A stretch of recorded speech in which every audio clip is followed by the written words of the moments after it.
సమంతటి కొరకై Bible study కొరకు ఒక వాక్యం చదువుకుందాము. యోనా గ్రంథం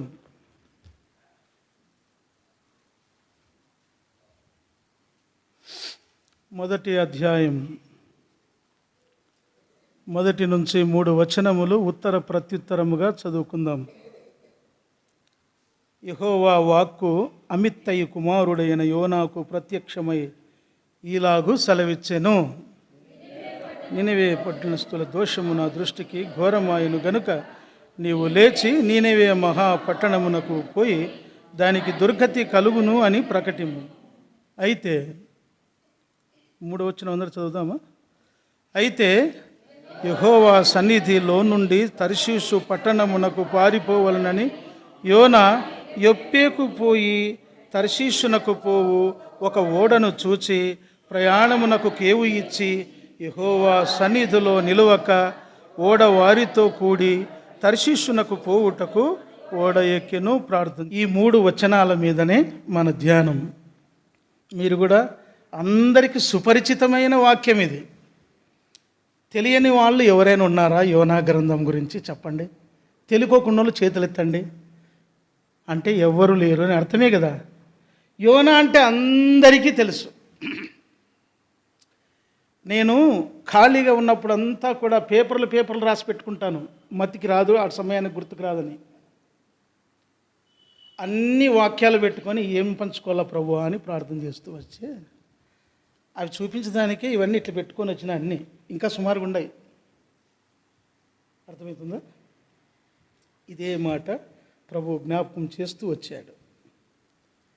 మనము చదువుకున్న ఈ లేఖన భాగంలో నిజముగా ప్రభు దాచి ఉంచిన, అమ్మ నేను మాట్లాడేది బయట వినపరుస్తుంది కదా, ప్రభు దాచి ఉంచిన ఆత్మీయ సత్యములు, ఆత్మీయ బలహీనతలు, ఆత్మీయమైన దేవుని కార్యాలు అన్నీ దాగి ఉన్నాయి. వాటిని ఒకదాని వెంట ఒక్కొక్కటి తెలుసుకోవటమేనా? ఎప్పుడు కొత్త సంగతి చెప్తా ఉంటే బాగుంటుందంట, ఇంటా ఉంటే బాగుంటుంది. అబ్బా బలి చెప్పినాడు. వాక్యం వింటే సరిపోదు, వినిన దాన్ని సంతోషిస్తే సరిపోదు, విన్న వాక్యం మన జీవితంలో మనం చేసి చూపించాల, అప్పుడు సరి అయింది. అందుకే 3 పాటలు మీరు పాడినా అది ఎందుకు పాడించినా అంటే అది అవసరం. యెహోవా వాక్కు అమిత్తయి కుమారుడైన యోనాకు ప్రత్యక్షమై ఏలాగనేది మళ్ళీ చూస్తాం. ఏలాగు సెలవిచ్చినాడనేది అంత మనకు తెలిసిందే, చదువుకుంటూ వచ్చినాం. యెహోవా వాక్కు అమిత్తయి కుమారుడైన యోనాకు ప్రత్యక్షమవుతూ వచ్చింది. నీకును నాకును కూడా దేవుని వాక్యము ప్రత్యక్షం అయ్యింది కాబట్టే రక్షణ పొంది ఇక్కడికి వచ్చాం. యోనా అనగా ఏమిటి అర్థము? పావురబ్బా, చూసారా? యోనా అంటే పావురము, గువ్వ, బుద్ధిహీనమైన పక్షి అని రాయబడింది, లేదా బుద్ధి లేని పక్షి అని రాయబడింది. కానీ పావురము నిష్కల్మషమైనది. పావురములో ఎటువంటి కల్మషము లేదు. కల్మషము అంటే బయటికి ఒకటి లోపటికి ఒకటి ఉండేది కల్మషము. నిష్కల్మషము అంటే లోపట ఒకటి బయట ఒకటి లేకుండా తేటగా ఉండేది నిష్కల్మషము. యోనా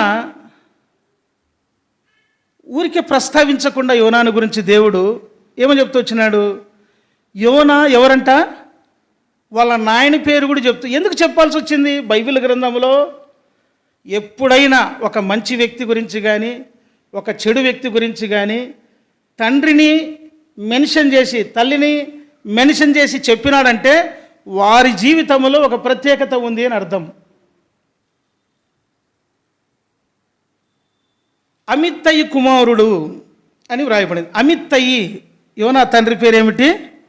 అమిత్తయి అంటే నమ్మకమైన వాడు అని అర్థం. యోనా వాళ్ళ తండ్రి పేరుంది కానీ వాళ్ళ తల్లి పేరు లేదు. ఈరోజు కేవలం యోనాను గూర్చి మాత్రమే చూస్తాం. సమయం ఎంతవరకు ఉంటే అంతవరకు. యోనా తల్లి పేరు రాయబడలేదు, కానీ చరిత్ర చెప్తుంది యోనా తల్లి పేరు నయోమి అని రాయబడి వచ్చింది.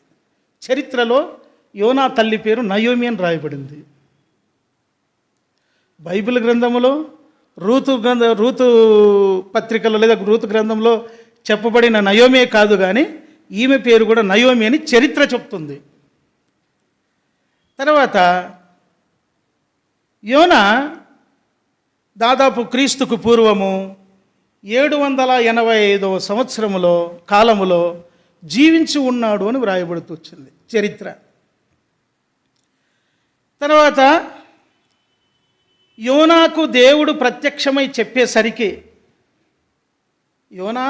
యోనాను చిన్న యవనస్తున్న కాలంలో నుండే చూస్తాం. ఇప్పుడు ఇంకా ఒక్కొక్కటి యోనాకు దేవుని వాక్యము ప్రత్యక్షమై ఈలాగు సెలవిచ్చెను అని చెప్పే సమయానికి యోనా యొక్క వయసు 100 సంవత్సరాలు.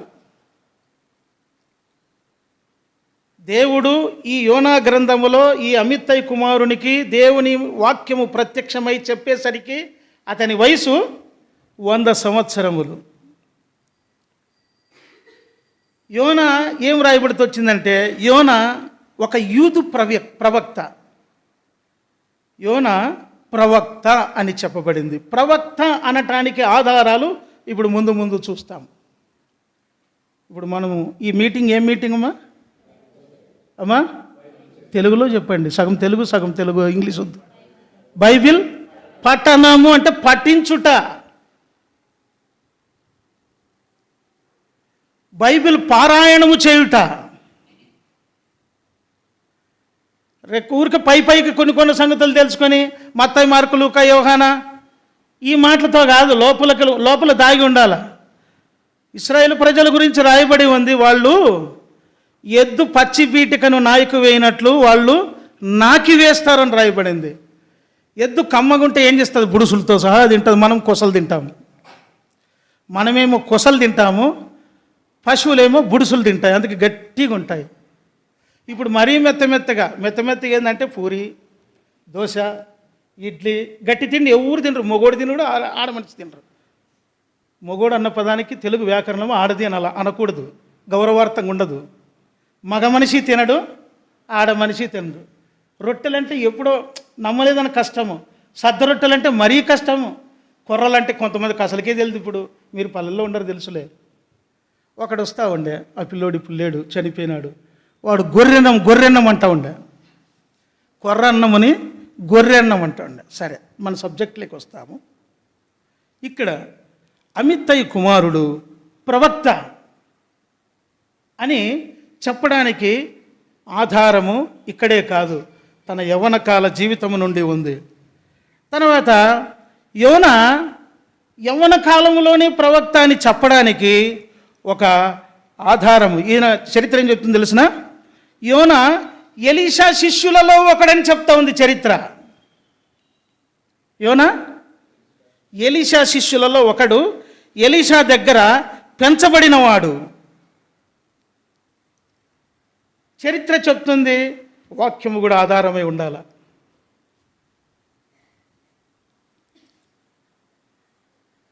ఎలీషా శిష్యులలో ఈయన కూడా ఒకడుగా చేరి ఎలీషా దగ్గర నమ్మకమైన పరిచారకుడు, మామూలు వ్యక్తి కాదు, నమ్మకమైన పరిచారకుడు. అందుకే దేవుని స్వరము, దేవుని యొక్క వాక్కు అందరికీ రాదు, నమ్మిన వాళ్ళందరికీ రాదు.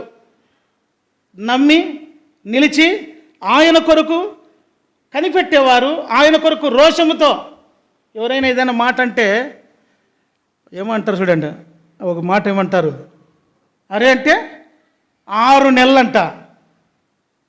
అరే అంటే ఒక 6 నెలలు మాట్లాడుకోకుండా ఉంటారు. దానికోసమేమో 6 నెలలుగా సంవత్సరాలైనా మాట్లాడుకోకుండా ఉంటారు. దేవుని కొరకైనటువంటి రోషం, దేవుని కొరకైన పౌరుషం అంటే కొట్లాడమని కాదు, అంత పౌరుషము కలవాడు ఆయన. ఎట్లా తెలుస్తుంది? 2వ రాజులు, ఇప్పుడు ఒక్కొక్కటి మనం చూసుకుంటూ వెళదాం. 2వ రాజులు 9వ అధ్యాయం 1వ వచనం ఒకరు చదవండి, త్వరగా.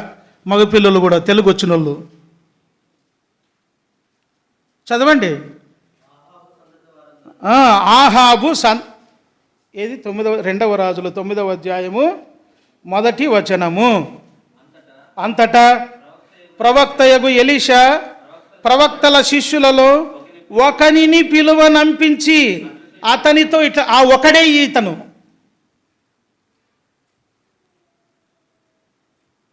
ఆ ఒక్కడే ఒకని పిలువనంపించి అతనితో ఇట్లా నేను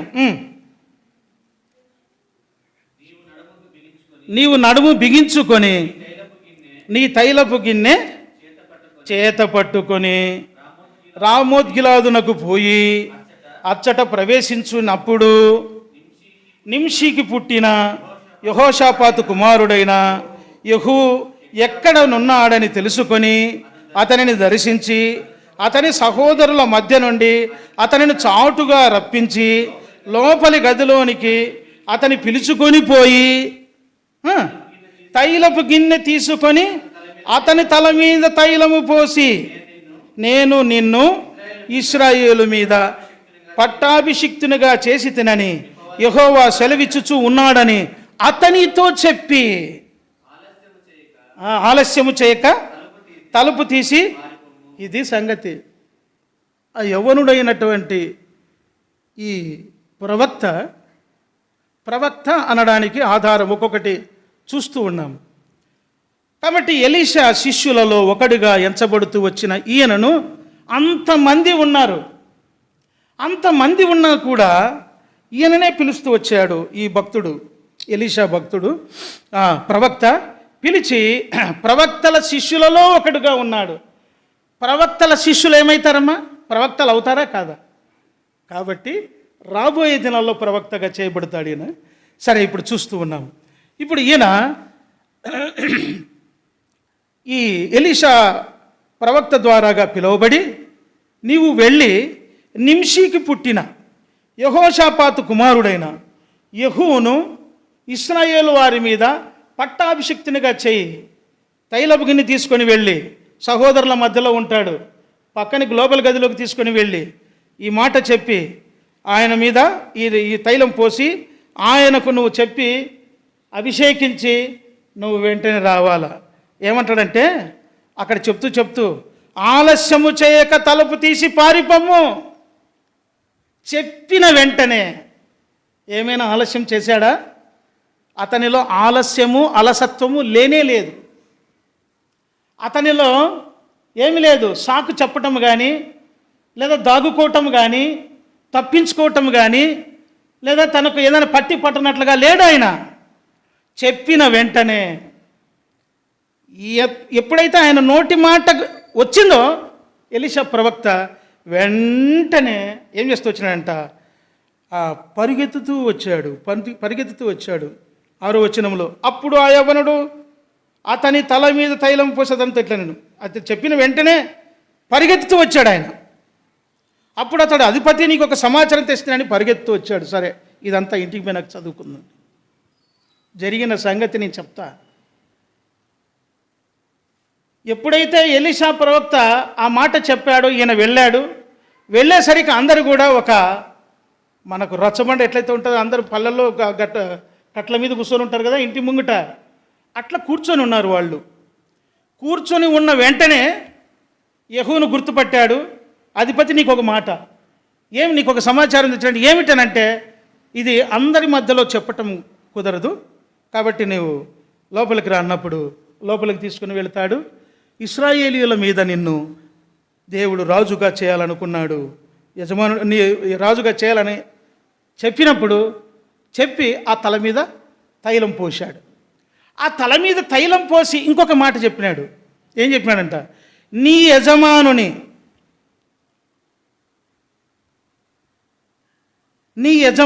యజమానుడైన ఆహాబు సంతతి వారిని అందరినీ హతము చేయుము.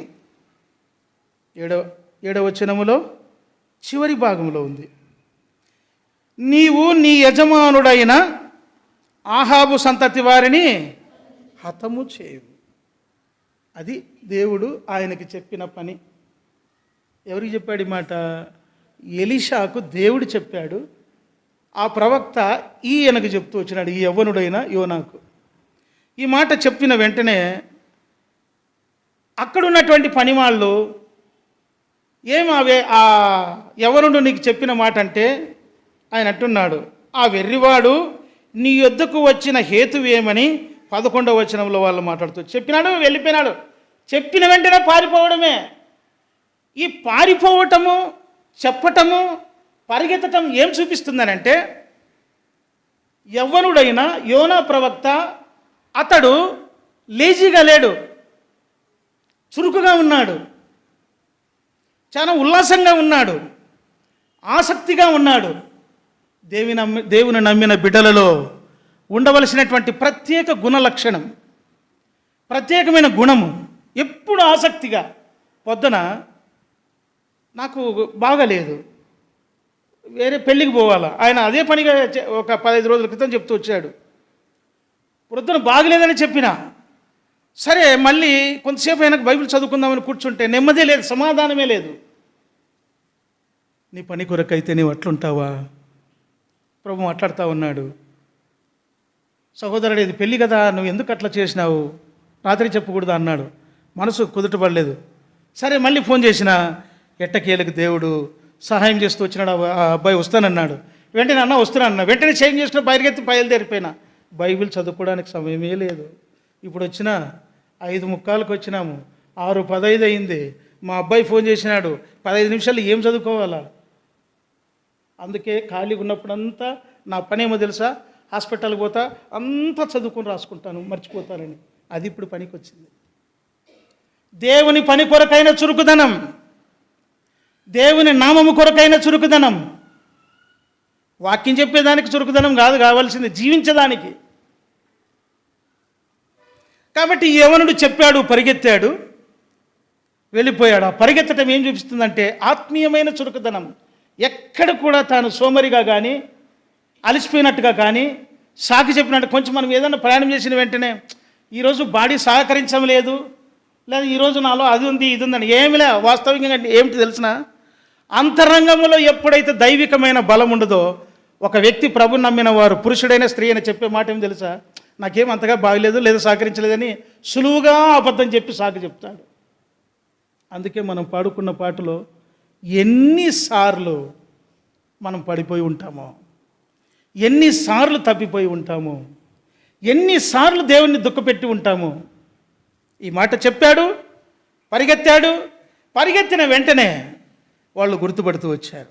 ఇప్పుడు యోనా చాలా చురుకైన వాడని మనకు తెలుస్తూ ఉంది. ఇంకొకటి మనం చూసినట్లయితే, యోనా ఎలీషా చేయవలసిన పని చేస్తూ ఉన్నాడు.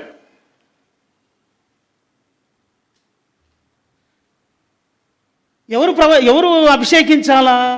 ఎలీషా ప్రవక్త వచ్చి ఆయన అభిషేకించాలా. ఎవరినైనా రాజును కానీ అధిపతిని కానీ అభిషేకించాలంటే ఆ పని ప్రవక్తది, ప్రవక్తల శిష్యులది కాదు. ప్రవక్త యొక్క శిష్యుడు ఎంత స్థాయిలో ఉంటే నువ్వు వెళ్ళి ఆయనను అభిషేకించని చెప్పగలుగుతాడు. ఎంత నమ్మకత్వం, ఎంత ఆత్మీయమైన స్థితి, ఎంత దైవికమైన స్థితి, దేవుని కొరకై అతనిలో ఉన్న ఆసక్తి, దేవుని కొరకై అతనిలో ఉన్నటువంటి దైవ ప్రత్యక్షత ఎంత గొప్పదిగా ఉంది. ఇది గుర్తించాడు ఆ భక్తుడు ఎలీషా ప్రవక్త. కాబట్టి తాను చేయవలసినటువంటి పనిని ఆయన ఎలీషా భక్తుడు ప్రవక్త ఈయనకు అప్పగిస్తూ వచ్చాడు. అంత మాత్రమే కాదు, అక్కడున్న వాళ్ళు కూడా ఎలీషా ప్రవక్త మాత్రమే తెలుసుకోవడం మాత్రమే కాదు, కానీ అక్కడున్న వాళ్ళకు కూడా తెలుసు ఎవరు ఈ యవనుడు అంటే ఏమిటో. అదే రాయబడింది 9వ అధ్యాయం 11వ వచనం చదవండి ఒకరు. యెహూ బయలుదేరి తన యజమానుని సేవకుల యొద్దకు రాగా ఒకడు, ఏమి సంభవించినది, ఆ వెర్రివాడు నీ యొద్దకు వచ్చిన హేతువేమి అని అతనిని అడుగగా అతడు వాని మాటలను మీరు ఎరిగే ఉన్నారని చెప్పాను. ఎప్పుడైనా ఈ మాట యొక్క అర్థం ఏంటంటే, ఎప్పుడైనా దేవుడు ఎలీషా ప్రవక్తకు ఒక మాట దేవుడు ప్రత్యక్షం చేశాడు అని అంటే, లేదా చెప్పాడు, సెలవిచ్చాడంటే వెంటనే చెప్పేది ఎవరికో తెలుసా? ఈ యవనుడైన యోనా భక్తునికే. ఈ యవనుడు పని ఏమిటంటే, ఎప్పుడైనా సరే వెంటనే దేవుడు ఎలీషా భక్తునికి చెప్పిన వెంటనే ఈయనకు ఈ యవనుడైన యోనా భక్తునికి చెప్తాడు. చెప్పిన వెంటనే పరిగెత్తాడు. ఇప్పుడు ఎలీషాకు తెలుసు, తర్వాత అక్కడున్నటువంటి ఆ ప్రజలకు కూడా తెలుసును. వానిని వాని మాటలను మీరు ఎరిగి ఉన్నారు అని చెప్పాను. ఏం మాటలు చెప్తాడు ఆయన? దేవుని మాటలే చెప్తాడు. వెర్రివాడు అని అన్నారు వాళ్ళు. ఆ వెర్రివాడు నీ యొద్దకు వచ్చిన హేతువేమని? దేవుని మాటలు చెప్తా ఉంటే ఇతరులకు చాలామంది ఏమనుకో మామూలే చెప్తా ఉంటారు.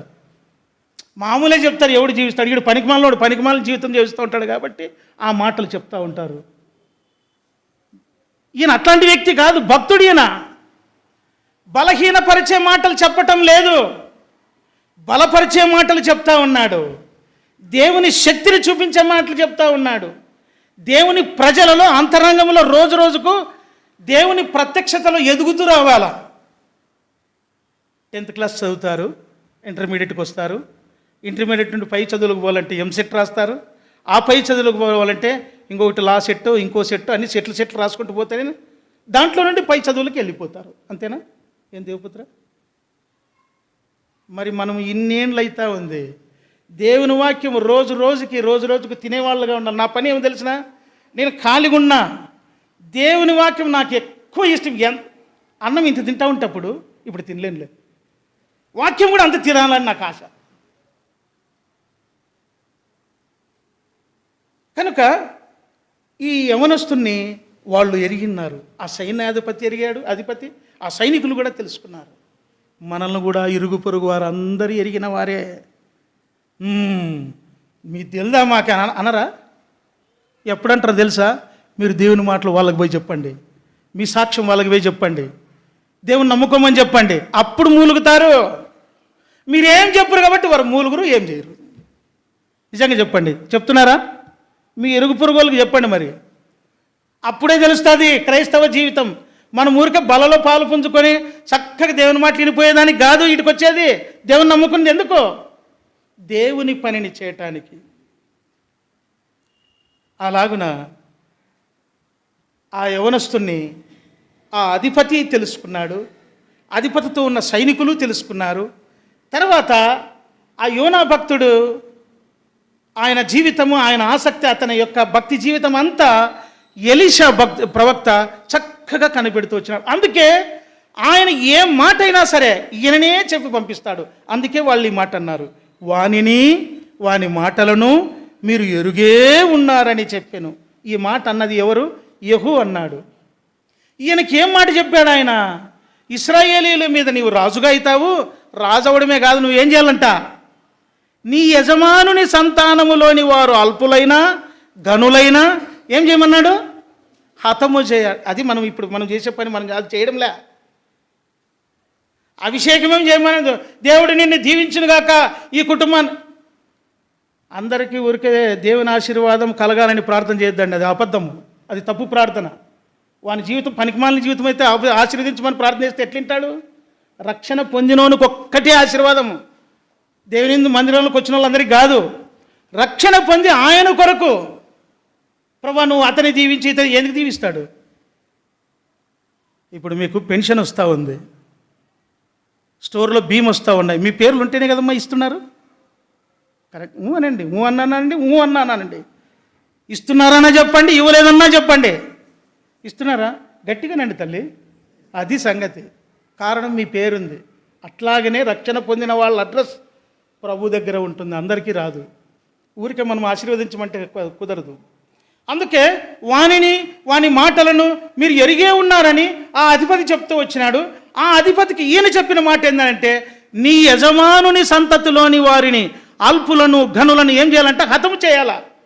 కాబట్టి మన యజమానుడు ముందుకు ఎవరు? అపవాది అయిన సాతానుడు. లోకములో మనం జీవిస్తూ వచ్చినాం. లోక సంబంధమైనవి మంచివి కానీ చెడ్డవి కానీ అల్పమైనవి ఘనమైనవి అన్నీ చంపివేస్తూ రావాలా. అట్లాంటి వారు ఎవరైనా సంఘములో ఉంటే కూడా వాళ్ళని కూడా ఏం చేయాలంట? చెప్పండి అంటే వాళ్ళని చంపమని కదా, ఆ బుద్ధులు. అట్లాంటి వారికి వ్యతిరేకంగా ఉండాలా, అట్లాంటి వారికి వేరే ఉండాలా, అట్లాంటి బలహీన పరిచే వారికి ప్రత్యేకంగా ఉండాలి. మనం దూరమై మీరు ఎరిగే ఉన్నారు కదా. కాబట్టి అందుకే దయ్యం ఒకసారి అంటది, నేను పౌలును ఎరుగుదును, యేసును ఎరుగుదును అన్నాడు. అన్నది ఎవరితో? ప్రధాన యాజకుని కుమారులతో. కరెక్టేనా? అపోస్తలుల కార్యములు చూద్దామా? దీనికి సంబంధించిన మాట. అపోస్తలుల కార్యములు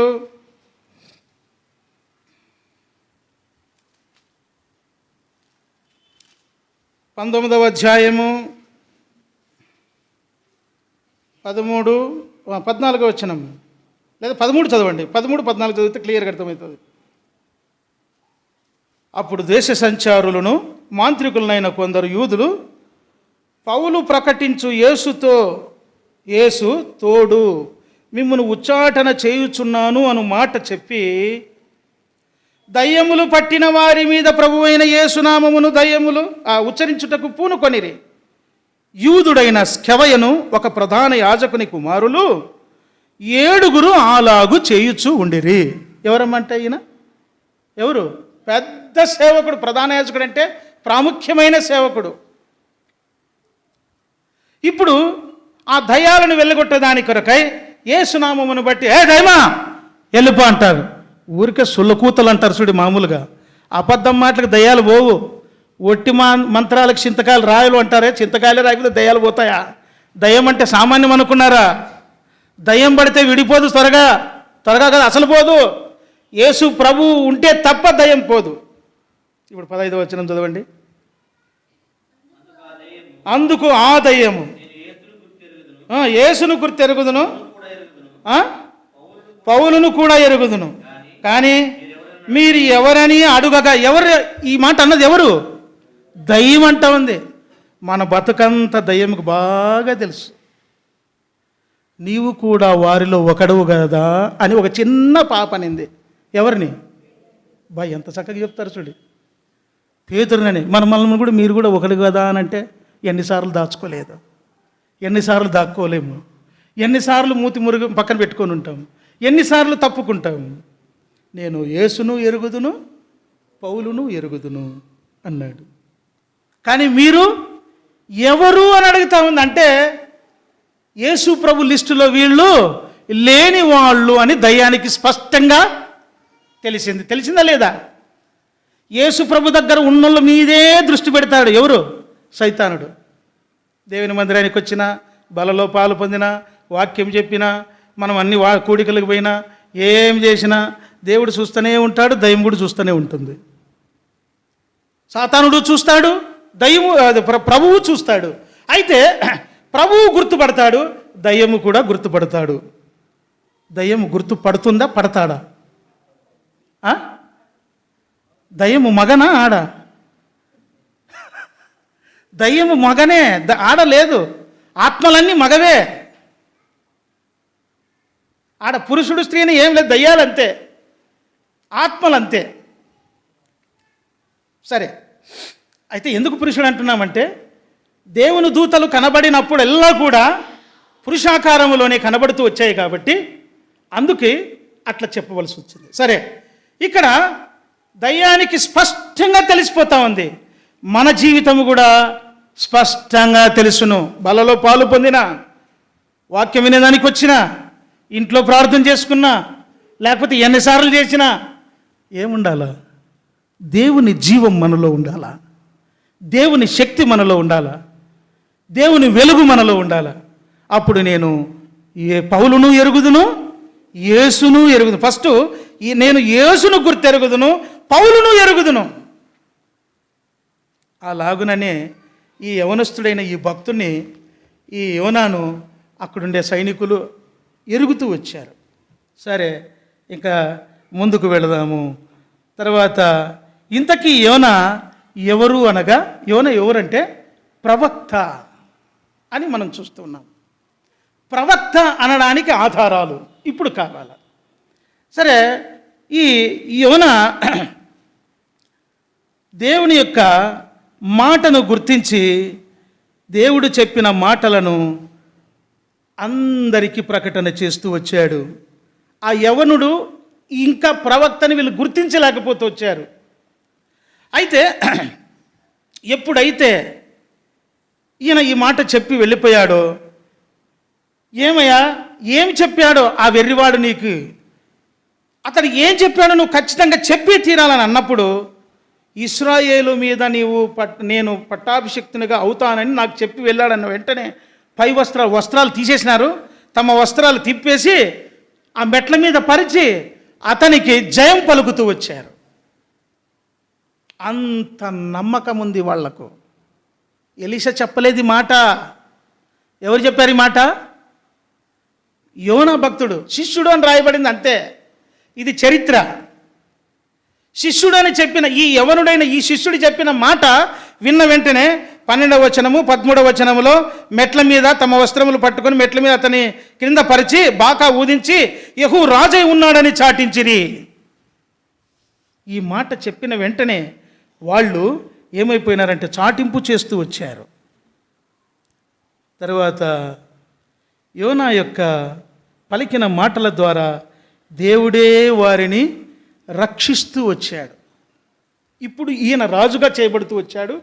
అయితే ఇప్పుడు ఈ యోనా భక్తుడి యొక్క ఈ ప్రవక్త అనడానికి రూఢిగా చేయబడ్డానికి ఇదే 2వ రాజులు 14వ అధ్యాయం. అమిత్తై కుమారుడు అని మనం చదువుకుంటూ వచ్చాం.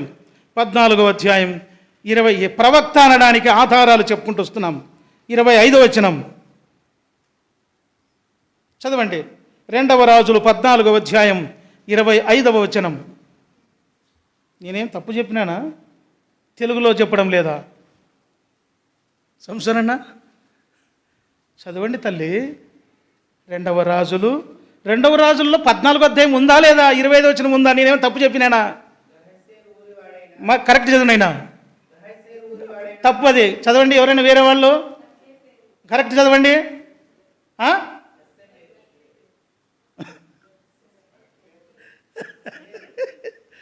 సరే, అద్దాలు తీస్తాను నేను కొంచెము. ఇప్పుడు చదవండి. ఆ పదం పలకండి బాగా.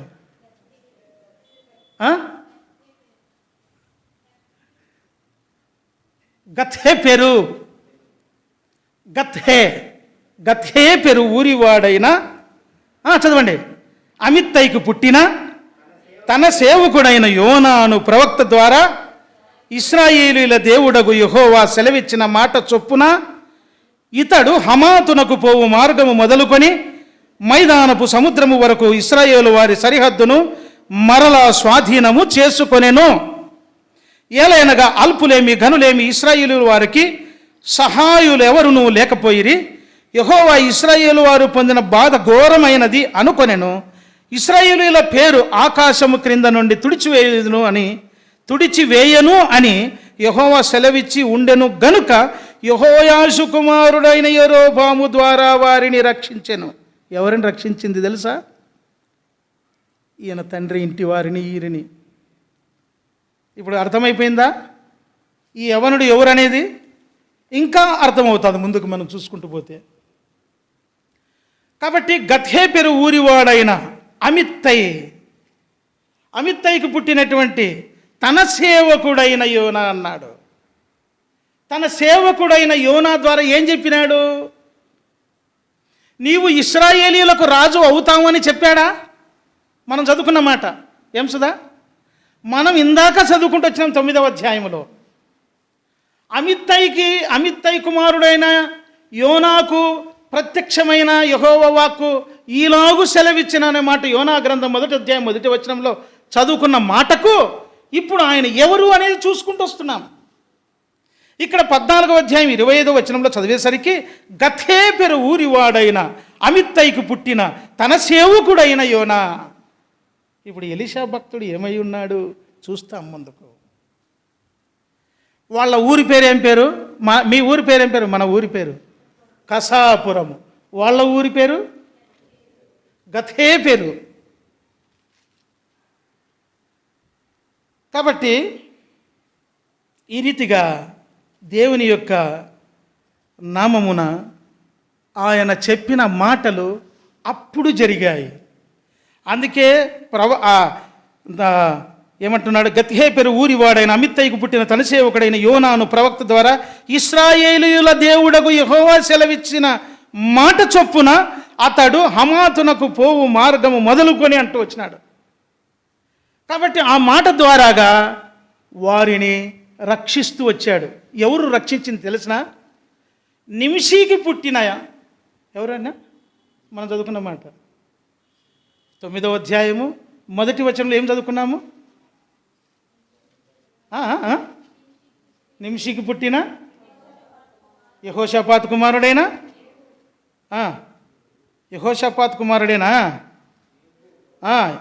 నిమిషికి పుట్టిన యెహోషాపాతు కుమారుడైన యెహో. నీవు రాజు అవుతావనంటే ఈ రాజు అవుతావన్నటువంటి ఈ మాటను బట్టి ఇప్పుడు యెహూ మనువుడు, యెహూ కొడుకు యెహోయాహాజు, యెహోయాహాజు కొడుకు యెహోయాహాషు కొడుకు యరొబాము. వీడు ఏం చేస్తూ వచ్చాడంటే దేవుని యొక్క మందిరాన్ని 400 మూరల పడగొడుతూ వచ్చాడు. వీడెవరు? దేవుని చేత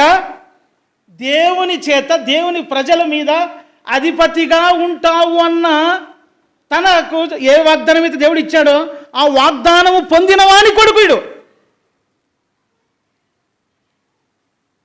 వీడేం చేస్తూ వచ్చినాడంటే రాజుల పిల్లలందరినీ చంపుకుంటూ వస్తాడు. అయితే తన తండ్రి లేదా తన తాత ఆయన ఏం చేసినాడు? నీవు నీ యజమానుడైన ఏం చేసినాడు? యజమానుని సంతానములోని వారు ఎవ్వరూ బతకూడదు అన్నాడు. యెహూ ఆ పని చేసేసాడు. అయితే ఈ మనిషి చేస్తున్న ఈ పని ఎటువంటిదనంటే నిజంగా చాలా భయంకరమైనటువంటి పని. దేవుని ప్రజలనందరినీ చంపివేస్తూ వచ్చాడు. దేవుని మందిరము 400 మూరలు ప్రాకారం పడగొట్టబడుతూ వచ్చి 13 వచనం చదువు తల్లి. 14-13 2వ రాజులు 14వ అధ్యాయం 13వ వచనం. ఎక్కడికి పోలేదు. మరియు ఇశ్రాయేలు రాజైన యెహోయాషు అహజ్యాకు పుట్టిన యోవాషు కుమారుడైన అమజ్యాను యూదారాజును బేత్షెమెషు దగ్గర పట్టుకొని యెరూషలేమునకు వచ్చి ఎఫ్రాయిము గుమ్మము మొదలుకొని మూల గుమ్మము వరకు యెరూషలేము ప్రాకారమును 400 మూరలు పొడుగున పడగొట్టినాడంట. మీ మందిరం ఎన్ని మూరలు ఉంది ఎప్పుడైనా తెలుసుకున్నారు మీరు? ఇది ఎన్ని మూరలు పొడుగు తెలుసా? కనీసం ఎంత పొడుగు ఉందని తెలిసిన? ఎప్పుడైనా అడిగితే చెప్పాలి, మా మందిరం ఇంత పొడుగు ఉంది, ఇంత ఎడల్పు ఉందని. ఊరికే మాదని చెప్పుకునేది కాదు. మీది ఏంది లేదు ఇక్కడ. ఏమన్నా ఉందా? అమ్మ చెప్పండి. మా మందిరం అంటారు. ఎవరన్నా అన్నారు మా మందిరం అని అనద్దండి, ఇది ప్రభువుది. అందుకే అంటుంటారు బేర్షెబ, మా బేర్షెబ. ఎవరో చెప్పింది మా బేర్షెబ? మాది కాదు, ఇది దేవునిది. ఇది ఊరికే వీరుగుతుంటారు. ఏం లాభం లేదు. ఏం చేస్తారు? దేవుని ప్రజలు నాశనం అయిపోతూ ఉన్నారు. ఆ యజమానునికి చెప్పింది, అతనికి నిమిషికి పుట్టిన యెహోషాపాతు కుమారుడైన యెహూకు చెప్పింది ఆహాబు సంతతిని మాత్రమే నష్టం చేయమని. ఇక్కడ దేవుని ఇంటిని నష్టం చేస్తూ వచ్చాడు ఈయన. జాగ్రత్త సుమా. దేవుని వాగ్దానములో నుండి వచ్చిన వాడే ఇతడే, వేరేవాడు కాదు. మనం కూడా దేవుని వాగ్దానాలు పొందుకున్న వారమే. నీ వలన నా వలన దేవుని మందిర ప్రాకారము పడగొట్టబడితే చాలా ప్రమాదం. దేవుని మందిరము క్షేమం కలగాల నీ వల్ల, నా వల్ల, నీ ఇంటి వల్ల, నా ఇంటి వల్ల. అర్థమవుతుందా? మనందరి వలన, మనందరి కుటుంబముల వలన దేవుని మందిరం సమాధానముతో ఉండాల.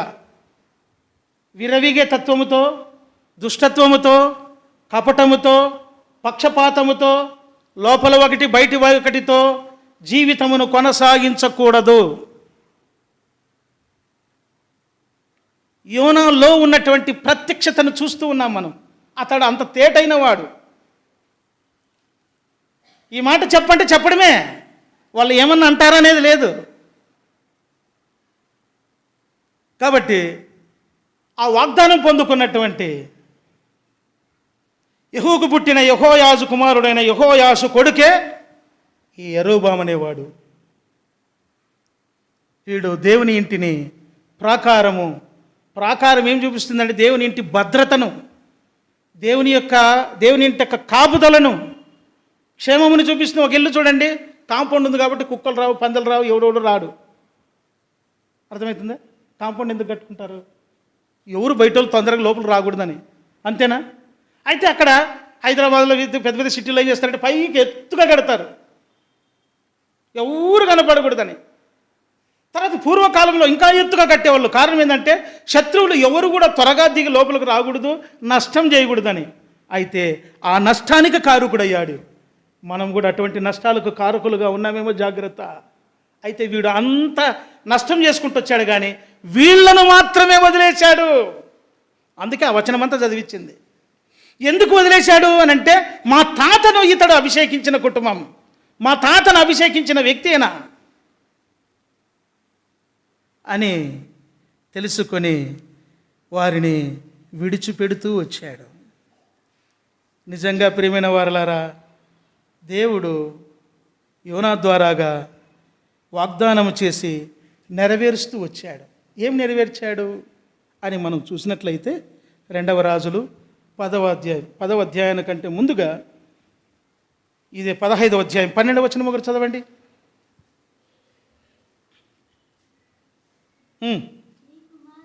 నీ కుమారులు 4వ తరము వరకు ఇశ్రాయేలు సింహాసనము మీద ఆసీనులై ఉందురని యెహోవా యెహూతో సెలవిచ్చిన మాట చొప్పున ఇది జరిగేను. సూటిగా యెహోవా యెహూతో మాట్లాడలేదు, అది గుర్తుపెట్టుకోవాలా. అందుకే ఈ మాట చదివించింది. తర్వాత 10వ అధ్యాయం 30వ వచనం చదవండి. 2వ రాజులు 10వ అధ్యాయం 30వ వచనం. కావున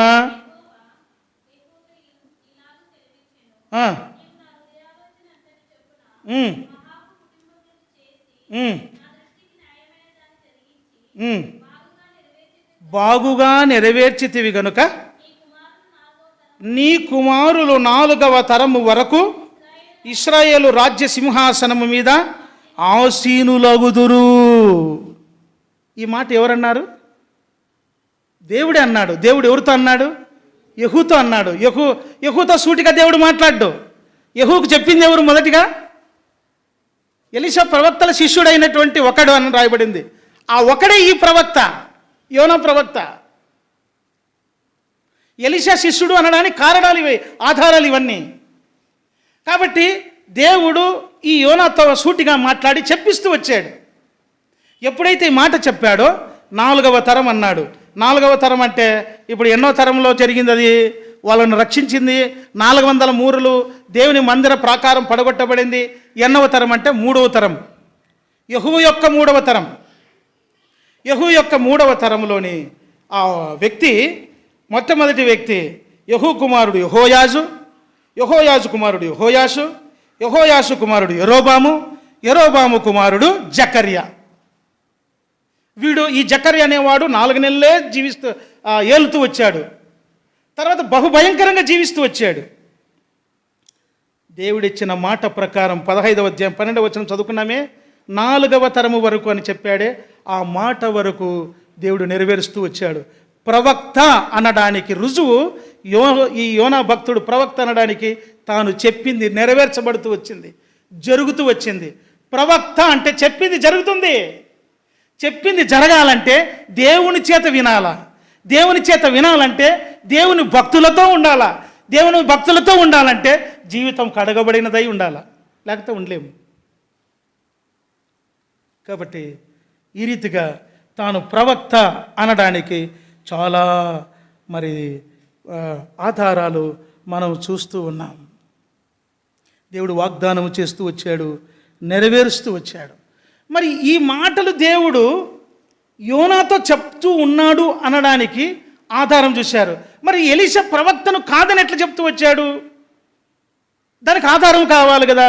2వ రాజులు 13వ అధ్యాయము 14వ వచనం ఒకరు చదవండి. 2వ రాజులు 13వ అధ్యాయం 14వ వచనం. అంతటా ఎలీషా మరణకరమైన రోగము చేత పీడితుడై ఉండగా ఇశ్రాయేలు రాజైన యెహోయాషు అతని యొద్దకు వచ్చి, చాలు, ఇశ్రాయేలు రాజైన యెహోయాషు అంటే యెహోయాజు కొడుకు యెహోయాషు.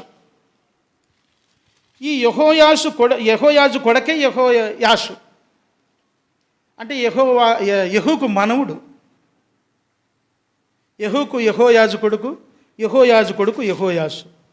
ఇప్పుడు ఈ మనిషి ఏం చేస్తున్నాడో తెలుసా? ఎలీషా ఏం పరిస్థితిలో ఉన్నాడు? మరణకరమైన రోగముతో ఉన్నాడు కాదు, పీడితుడై ఉండగా. అంటే తాను ఎక్కడికి వెళ్ళలేడు, ఎక్కడికి నడవలేడు, ఏమీ చెప్పలేడు. దేవుడు ఎలీషాతో నుండి ఈ యవనుడైన ఈ ప్రవక్త అయిన యోనాకు ఎప్పుడైతే ప్రకటిస్తూ వచ్చాడో అదే మాదిరిగా అట్లే మోషే తర్వాత ఎవరు, యెహోషువకు దేవుని ఆత్మ ఎట్లయితే పొందినవాడుగా ఉండి దేవుడు మాట్లాడుతూ వచ్చాడో అదే ప్రకారంగా ఏలియా తర్వాత ఎలీషాతో ఎట్లయితే మాట్లాడుతూ వచ్చాడో ప్రవక్తల శిష్యులలో ఒకడైనటువంటి యోనా ద్వారా దేవుడు మాట్లాడుతూ వచ్చాడు. ఈయన రోగిపీడితుడై ఉన్నాడు కాబట్టే ఈ వాక్య భాగములో ఆయన ఏం మాట్లాడలేడు, ఏం పలకలేడు. రోగపీడితుడై ఉన్నాడంటే ఆయన ఎక్కడికి వెళ్ళలేడు అని అర్థం. ఆ మాదిరిగా ఉన్నాడు గనుకనే యవనుడైన నమ్మకస్తుడైన యోనాతో మాట్లాడుతూ ఉన్నాడు. ప్రవక్త అనడానికి రుజువు దొరికిందా? ఈయన ఎలీషా శిష్యుడు అనడానికి రుజువు దొరికిందా? కాబట్టి ప్రియమైన వారలారా, ఆయన అంత నమ్మకస్తుడు, అంత చురుకైన వాడు. తర్వాత ఇప్పుడు ఈయన దేవుడు ఈయన తండ్రి పేరు చెప్తూ వచ్చాడు, ఆయన ఊరు పేరు కూడా చెప్తూ వచ్చాడు. ఈయన ఏ ఊరు అనుకున్నాము? పలకడానికి కష్టంగా ఉంటుంది, పలకండి, నో తిరుగుతుంది. గత్హేపెరు ఊరివాడైనటువంటి అమిత్తయి కుమారుడే యోనా. ఈ గత్హేపెరు అనేటువంటి ఈ ఊరు అదే అంటే ఇశ్రాయేల్ దేశంలోనే ఉత్తర దగ్గరలోనే ఉంది. ఇది నజరేతుకు సమీపాన ఉందంట. దీనిని గలిలీ అని కూడా పిలుస్తారు.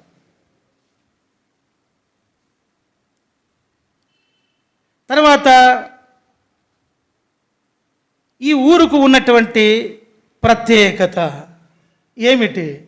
ఎందుకు ఆ ఊరిని దేవుడు మెన్షన్ చేస్తూ వచ్చాడు? ఎక్కడి నుండి వచ్చింది ఈ పేరు? ఈ ఊరి ఈ రీతిగా ఇది ఎక్కడి నుండి వచ్చింది? ఆయన తండ్రి అమిత్తయి ఈ గత్హేపెరు అనేటువంటి ఈ ఊరు ఎవరి స్వాస్థ్యంలో ఉందనంటే ఈ యోన వాస్తవానికి జబూలూనీయుడు అని చెప్పవచ్చును అని చరిత్ర చెప్తుంది. ఇతను ఎవరయ్యా అంటే ఈ ప్రవక్త ఎవరు, ఎక్కడి నుండి, ఏ స్వాస్థ్యములో నుండి వచ్చినవాడు అని అంటే ఈయన జబూలూను గోత్రములో నుండి వచ్చినవాడు. జబూలూను గోత్రములో నుండి వచ్చినటువంటి ఈ వ్యక్తి చూద్దామా? యెహోషువ గ్రంథము 19వ అధ్యాయము 13వ వచనం. ప్రతిదానికి దేవుని వాక్య ఆధారం. యెహోషువ 19:13.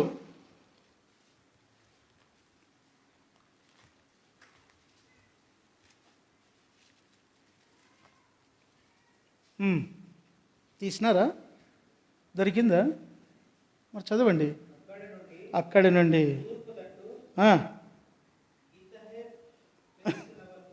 గిత్తహేపెరు అని ఉంది. ఇదే గెత్హేపెరు. గిత్తహేపెరు వరకును చిత్కా చీను వరకును సాగి నేయా వరకు వ్యాపించి రిమ్మోను దనుక పోయెను. ఎవరిది ఇది? 10వ వచనం చదవండి. 3వ వంతు చీటి చదువు యోసేపు. వారి వంశము చొప్పున జబూలూనీయుల పక్షముగా వచ్చెను. జబూలూనీయుల పక్షముగా వచ్చినటువంటి వంతు చీటి వారి స్వాస్థ్యములో ఉన్నదే ఈ గెత్హేపెరు. ఈ గెత్హేపెరు ఊరివాడే అమిత్తయి. ఆ అమిత్తయి కొడుకే ఈ యోనా. కాబట్టి ప్రియమైన వారలారా, వాళ్ళ నాయన నమ్మకస్తుడు, కుమారుడు నమ్మకస్తుడు. వాళ్ళ నాయన చురుకైన వాడు, కుమారుడు చురుకైన వాడు. వాళ్ళ నాయన దేవుని ప్రవక్తలతో పెరిగినవాడు, కుమారుడు కూడా ప్రవక్తలతో పెరిగినవాడు. కాబట్టి ఈ జబూలీనీయుల యొక్క ప్రత్యేకత ఏమిటి అని మనం చూసినట్లయితే మొదటి దినవృత్తాంతముల గ్రంథం, దినవృత్తాంతముల మొదటి గ్రంథము 12వ అధ్యాయము 33వ వచనం ఒకరు చదవండి. 12:33. జబూలూనీయుల యొక్క ప్రత్యేకత ఏమిటి? జెబూలూనీయులలో సకల విధములైన యుద్ధాయుధములను ధరించి యుద్ధమునకు పోదగిన వారును యుద్ధపు నేర్పు గలవారును మనసునందు పొరపు లేకుండా యుద్ధము చేయగలవారును 10,000 మంది. చాలు. జెబూలీనీయుల యొక్క ప్రత్యేకత ఏమిటనంటే యుద్ధము యొక్క నేర్పుంది వాళ్ళలో. మనకు కూడా తెలుసు, భక్తి జీవితం తెలుసు, భక్తి సింగారి యొక్క క్రమం గురించి తెలుసు, ప్రార్థన తెలుసు, వాక్యము తెలుసు, దేవుని రాజ్యము తెలుసు, దేవుని దగ్గరికి పోతామని తెలుసు. పోతామని తెలుసా మా? దేవుని దగ్గరికి పోతామని తెలుసా లేదా? చెప్పండి మా, పోతామా లేదా? గట్టిగా చెప్పండి అక్క. బా ఎవరయ్యా నేను? దేవపుత్ర చూడే. దేవపుత్ర ఎవరు అనేది పోతామని? దానియల్ బా ఎంత నిరీక్షణ అయ్యా. మళ్ళీ పోతామని గట్టిగా చెప్పరే. పోయేకి వచ్చినప్పుడు పోతామని చెప్పక ఏమైంది? ఎందుకంత సందేహిస్తారు? పోతామో లేదో అనుమానం మళ్ళా. నిజమా కాదా? కరెక్ట్ చెప్పండి. పోతామని ఎప్పుడు చెప్తారు తెలుసా? ఇదంతా ఇడిచిపెట్టి బతుకుతే చెప్తారు ఆ మాట, లేకపోతే చెప్పలేరు. ఊరికే కాదు, దేవుని రాజ్యం పోతామని ధైర్యంగా చెప్పాలంటే చాలా ఏమంటారు బయట వాళ్ళు? ఖలీజా ఉండాలంటారే, ఆ దమ్ము ఉండాల. ఆ దమ్ము ఉండాలంటే ఏం రొమ్ములు తీసుకోవడం కాదు, నిజమైన జీవితం, నిజమైన పశ్చాత్తాపముతో కూడి పరివర్తన చెంది పరిపక్వ దశలోకి వచ్చిన వాళ్ళు ఈ మాట అంటారు. పరివర్తన లేకుండా పరిపక్వము రాదు. పరివర్తన అంటే మార్పు. మార్పు జరిగితే ఏమైనా 10 ఏళ్ళ మీద ఇంతే ఉండవంటే వానికి ఏం పట్టుకు, ఇచ్చిందల్లా పట్టుకోదు, పట్టుకోకపోతే వాడు అంతే ఉంటాడు. బాగా పెరుగుతున్నానంటే అతనికి అంతా వంటబడుతూ ఉంది అని. కాబట్టి ఈ జెబూలీనీయులంట యుద్ధములో నేర్పగల వాళ్ళు. మనకు భలే నేర్పు ఉంటుంది అన్నిట్లో. ఎక్కడ ఏం బలకాలా, ఎప్పుడు ఎక్కడ ఏం చెప్పాలో బాగా తెలుసు. అయితే వీళ్ళంట ఎట్లాంటి వాళ్ళంట? మనసునందు పొరపు లేకుండా యుద్ధము చేయగలవారు. మనసులో పొరపు లేదు, మనసులోన భయము కానీ జంకేతనము కానీ లేదంటే మామూలే పోతుంటారు, మళ్ళీ చెప్తుంటారు చూడు, వాళ్ళు పోతే మనలే మీరు ఊరుకోండి, మీరు వెనకరండి లాగుతూ ఉంటారు కొంతమంది. భక్తుల్ని లాగుతూ ఉంటారు వెనక్కి. రహస్యంగా ఉండాలని అంటారన్నమాట. లోపల ఏం చేసినా కూడా కనపడకూడదని. వీళ్ళు అట్లాంటి వాళ్ళు కాదు, తేటైన మనుషులు. జెబూలూనీయులు తేటైనటువంటి వ్యక్తులు. ఆ గోత్రములకు ఉన్నటువంటి ప్రత్యేకత ఏంటంటే మనసులో పొరపు లేకుండా యుద్ధము చేసేటువంటి వారు. అందుకే ఆ భక్తుడు అంత తేటైన వ్యక్తిగా ఉన్నాడు. అందుకే ఆ వ్యక్తి అంత చురుకైన వాడుగా ఉన్నాడు. మన జీవితంలో కూడా పొరపు లేకుండా ఉండాలా. పొరలు ఉంటే పనికి రాదు. అందుకే అననీయ అనే భక్తుడు ప్రార్థన చేసినప్పుడు ఎవరు పొరలు రాలినాయి? పౌలు కన్నుల పొరలు రాలినాయి. పొరలుంటే పనికి కనబడవు సరిగా, పొరలుంటే సరైనటువంటి ఉండదు. మన జీవితంలో కూడా పొరలన్నీ రాలిపోవాలా. ఉండనే ఉండకూడదు. లోపట ఒకటి పెట్టుకొని బయటికి ఊరికే ఇట్లా చెప్పనే కూడదు. జెబూలూనీయులలో ఉన్నటువంటి ప్రత్యేకమైన ఆ మనసు, వాళ్ళు మనసులో ఏమి ఉంచుకోకుండా యథార్థంగా చేస్తారు. భక్తుల్లో ఉన్నప్పుడు భక్తులలాగా, భక్తిహీనుల్లో ఉన్నప్పుడు భక్తిహీనుల్లాగా, భక్తి శూన్యుల్లో ఉన్నప్పుడు భక్తి శూన్యుల్లాగా బతకకూడదు. అట్లాంటిది కాదు మన బ్రతుకు. మన క్రైస్తవ జీవితం రోజు రోజుకు అంచెలంచెలుగా ఎదగాల. రోజు రోజుకు అంచెలంచెలుగా ముందుకు అభివృద్ధి కావాలా. సహోదరుడు దానియేలు ఏం చెప్పాడంటే, అయ్యా ఒకసారి బైబిల్ స్టడీ తీసుకోండి. మాకు ఏముందంటే ఆ రోజే పోవాలా మా అమ్మని తీసుకొని. చాలా ఇబ్బందిగా ఉండింది. మేము మందిరానికి పోయకుండా మంగళవారం పోయేకి లేదు, అంతకుముందు శుక్రవారం పోయేకుండా లేదు, తర్వాత బుధవారం పోయేకి లేదు, ఈ శనివారం వచ్చింది, తర్వాత సోమవారము బేస్తవారం వచ్చింది, ఇప్పుడు బుధవారము శనివారం వచ్చింది. దేవుని కృపను బట్టి మొదటేమో మంగళవారం శుక్రవారము, మళ్ళీ సోమవారం బేస్తవారము, ఇప్పుడు బుధవారము శనివారం సాయంత్రం పూట అన్నిటికీ ఇబ్బంది కదా. బుధవారం మధ్యాహ్నం పూటే ఎంత సంతోషమయ్యా, దేవుడు కృపనిచ్చినావు. అందుకే 2 సార్లు చెప్పినాడు సహోదరుడు, బైబిల్ స్టడీ విషయము, ఆదివారం పరిచర్య విషయం. దేవుడు కృపను బట్టి అయ్యా దయతలుచు, అవసరం ఉంది, చాలా అక్కర ఉంది, దేవుని ప్రజలు ఆకలి కొనిన వారు ఉన్నారు. పొందినవాడు ఖాళీగా ఉండకూడదు. అందరికీ లేదు దేవుని వాక్యం, చాలామందితో లేదు దేవుని వాక్యం. ఊరికే పాస్టర్ గారు అంటే సఫారీ వేసుకున్న అలా చల్లగా కూర్చుంటారు, వారికి వాక్యమే సరిగ్గా. మనల్ని కూడా అంతే, చాలామంది భక్తులు అడవి కూర్చుంటారు. అలా చాలామందికి దేవుని వాక్యం లేదు. వాక్యం ఊరికూరికే రాదు. అట్టన్ ఈ నిన్న సోదరునితో మాట అన్నా, ఆ తల పట్టుకొని మీటింగ్ ఉంది, నేను వెళ్ళకపోయినా నిద్ర మధ్యాహ్నం పోలేదేమోలే అని నేను గ్రౌండ్లో పడుకొని ఉన్నా. ఆ తల చాలా నొప్పిగా ఉంది. తర్వాత మళ్ళీ ఇంటికి వచ్చినాక ప్రార్థనలో కూర్చుంటే ఏమిటంటే ఏం చెప్పాలా అనే దాంట్లో సగం నిలబడిపోయి వెనక్కి వచ్చిన. అందుకే ఇవన్నీ పెట్టుకొని ఏమి పంచుకోవాలా ప్రభా అని అప్పుడు తర్వాత నిమ్మలమైంది, అప్పుడు నెమ్మదిగా అయింది. అందుకు వచ్చింది తలనొప్పి. ఊరికూరికే రాదు వాక్యము. బాగా తల ఏం కావాలి, తీవ్రంగా దేవుని మనసు పెట్టి ఆలోచన చేసి అప్పుడు పొందుకుంటే పంచేకి బాగుంటుంది. ఏదో సెల్లులో చూసి చెప్పేది కాదు ఇది. ఏం యోసేపు సంసోనన్నా మనం సెల్లులో చూసుకుని చెప్పేదైతే రాదు ఇది. నేను ఏ వాక్యం వచ్చినా ఎతుకుతానే ఉంటా. గొప్పతనం అని కాదు, ఎతకాలంతే. వెతికితే దొరుకుతుంది అన్నాడు, ఎతకమన్నాడు దేవుడు. వెతకాల, సెల్లులో కూడా వచ్చినాయి, ఇంకా బాగా వెతికితే ఇంకా సులువుగా దొరుకుతాయి. కాబట్టి ఆయన మాటలు తీసుకున్న తర్వాత అప్పుడు నిమ్మలమైంది. పొరపు లేకుండా ఉండాల, జాగ్రత్త. లోపల ఏమైనా పొరపు ఉందా అంటే ఏమైనా మరుగు, దేవునికి కానిది లోపల ఏమన్నా ఉందా, ముగిచ్చేస్తాను 5 నిమిషాల్లో. కాబట్టి ఈ రాత్రికాల సమయంలో నీవు నేను ఏలాగా ఉన్నాం. ఈయన ఏమో ఈ జెబూలూనీయులు మనసులో పొరపు లేని వారు, వాళ్ళ మధ్యలో వారి స్వాస్థ్యములో ఈ గత్యేపెరు అనేటువంటి ఊరుంది. ఆ ఊరివాడైన అమిత్తై ఆయన కొడుకే దేవుని సేవకుడైన యోనా అని చెప్పబడింది 14:25 2వ రాజుల్లో మనం చదువుకుంటూ వచ్చినాం.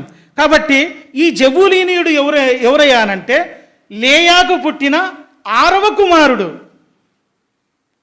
లేయకు పుట్టినటువంటి 6వ కుమారుడు మనం చదువుకుంటాము 30వ అధ్యాయం 20వ వచనంలో. ఈ కుమారుడు పుట్టినప్పుడు, ఈ జెబూలూనీయుడు పుట్టినప్పుడు ఆమె అన్నది, దేవుడు నాకు మంచి బహుమతిని ఇచ్చాడని. కొడుకు పుడితే మంచి బహుమతి అనుకోవడం కాదు. ఈ కొడుకు దేవుని నమ్ముకొని దేవుని సేవ చేస్తే అప్పుడు మంచి బహుమతి. నా కొడుకు చెప్తూ ఉంటాను, దేవుణ్ణి నేను ఊరికి మంచి అందగాడుగా పుట్టియాలని కోరుకున్నాను రా, చాలా తప్పు చేసినాను అనిపించింది నాకు అని అంటుంటాను. దేవుని సేవ చేయాలి, దేవుని కొరకు బతకాలా. నువ్వు గొప్ప ఉద్యోగం చేసిన దేవుని సేవకులు విడిచిపెట్టకూడదు, దేవుని మందిరముకు సహాయం చేసి విడిచిపెట్టకూడదు. నీ వంతుగా దేవునికి నీవు ఏం చేయాలా, అర్పించుకున్నవాడుగా ఉండాలా. అదే నా ఆశ, అప్పుడే నా కొడుకు అని నేను చాలాసార్లు గద్దించి చెప్తూ ఉంటాను. ప్రియమైన వారలారా, పరపులేని జీవితం. ఆమె అన్నది, నా కొడుకు పుట్టాడు. 30వ అధ్యాయం 20వ వచనంలో ఆదికాండంలో ఏమన్నాడు, దేవుడు నాకు మంచి బహుమతిని దయచేసెను, నా పెనిమిటికి 6 కుమారులను కని ఉన్నానని,